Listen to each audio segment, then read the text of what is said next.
520 immigranti irregolari li kienu rilokati lejn pajjiż ieħor.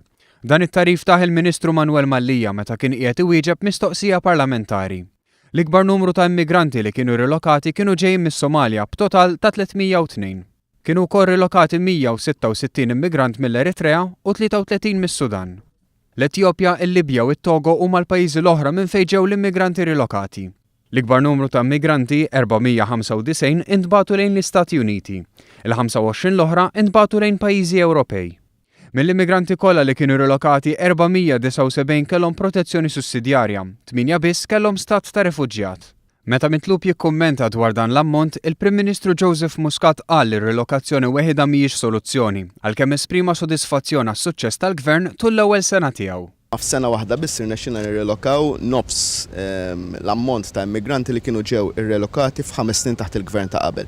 F'5 snin taħt il-Gvern ta' qabel kienu ġew irrelokati madwar 1200, aħna rnexxilna f'sena waħda nirrelokaw 500.